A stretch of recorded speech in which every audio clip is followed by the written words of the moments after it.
ನಿಮ್ಮ ಅದೃಷ್ಟ ಬದಲಾಗುವ ಮುನ್ಸೂಚನೆಗಳು. ನಮಸ್ಕಾರ ಸ್ನೇಹಿತರೆ, ನೀವು ಎಂದಾದರೂ ದೇವಸ್ಥಾನದಲ್ಲಿ ಅಥವಾ ಮನೆಯಲ್ಲಿ ದೇವರ ಮುಂದೆ ಮನಸಾರೆ ಪ್ರಾರ್ಥನೆ ಮಾಡಿ ಹೊರಬಂದಾಗ ಪ್ರಕೃತಿಯಲ್ಲಿ ಯಾವುದೋ ಒಂದು ವಿಚಿತ್ರ ಬದಲಾವಣೆಯನ್ನು ಗಮನಿಸಿದ್ದೀರಾ? ನಮ್ಮ ಕಷ್ಟಗಳು ಆ ದೇವರಿಗೆ ಕೇಳಿಸುತ್ತಿದೆಯೋ ಇಲ್ಲವೋ ಎಂಬ ಗೊಂದಲದಲ್ಲಿ ನಾವಿರುವಾಗ ಸಾಕ್ಷಾತ್ ಆ ಪರಮಾತ್ಮನೇ ಪ್ರಕೃತಿಯ ಮೂಲಕ ನಮಗೆ ಕೆಲವು ಸಂಕೇತಗಳನ್ನು ನೀಡುತ್ತಾನೆ. ನಿಮ್ಮ ಅದೃಷ್ಟ ಬದಲಾಗಲಿದೆ ಎಂದು ತಿಳಿಸುವ ಆ 5 ದೈವಿಕ ಸಂಕೇತಗಳು ಯಾವುವು ಅಂತ ಇವತ್ತು ತಿಳಿಯೋಣ. 1. ಸರ್ಪದ ದರ್ಶನ.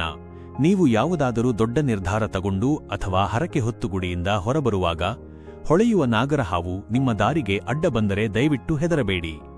ಇದು ನಿಮ್ಮ ವಂಶದ ಪಿತೃದೋಷಗಳು ನಿವಾರಣೆಯಾಗಿವೆ ಮತ್ತು ನಿಮ್ಮ ಕೆಲಸಗಳು ಶೀಘ್ರದಲ್ಲೇ ಯಶಸ್ವಿಯಾಗುತ್ತವೆ ಅನ್ನೋದಕ್ಕೆ ಒಂದು ಸ್ಪಷ್ಟ ಮುನ್ಸೂಚನೆ.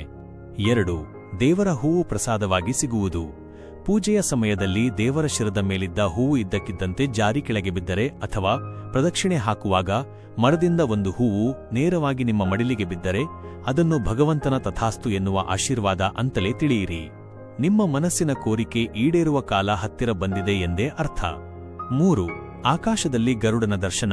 ಸಾಕ್ಷಾತ್ ವಿಷ್ಣುವಿನ ವಾಹನವಾದ ಗರುಡ ನೀವು ಹೊರಬಂದಾಗ ಆಕಾಶದಲ್ಲಿ ಬಲಗಡೆಯಿಂದ ಎಡಗಡೆಗೆ ವೃತ್ತಾಕಾರವಾಗಿ ಹಾರುತ್ತಿದ್ದರೆ ಅದು ನಿಮ್ಮ ಶತ್ರುಬಾಧೆಗಳು ನಾಶವಾಗಿವೆ ಎಂಬುದರ ಸಂಕೇತ.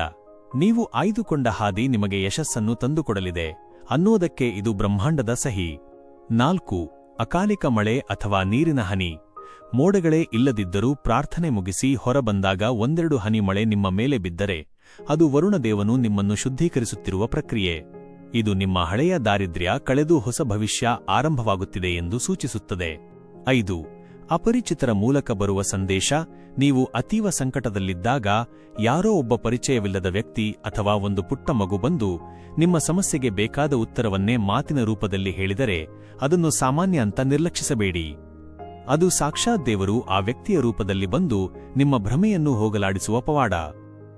ಗಮನಿಸಿ ಸ್ನೇಹಿತರೆ, ಈ ಸಂಕೇತಗಳು ಕಾಣಿಸಿಕೊಂಡಾಗ ಅದನ್ನು ಅಹಂಕಾರದಿಂದ ಇತರರಿಗೆ ಹೇಳಿಕೊಳ್ಳಬೇಡಿ. ಮೌನವಾಗಿ ದೇವರಿಗೆ ಕೃತಜ್ಞತೆ ಸಲ್ಲಿಸಿ. ಆಗ ಮಾತ್ರ ಆ ದೈವಿಕ ಶಕ್ತಿ ನಿಮ್ಮ ಬದುಕಿನಲ್ಲಿ ಕೆಲಸ ಮಾಡುತ್ತದೆ. ಈ ಮಾಹಿತಿ ನಿಮಗೆ ಇಷ್ಟವಾದರೆ ಚಾನೆಲ್ ಸಬ್ಸ್ಕ್ರೈಬ್ ಮಾಡೋದನ್ನ ಮರೆಯಬೇಡಿ.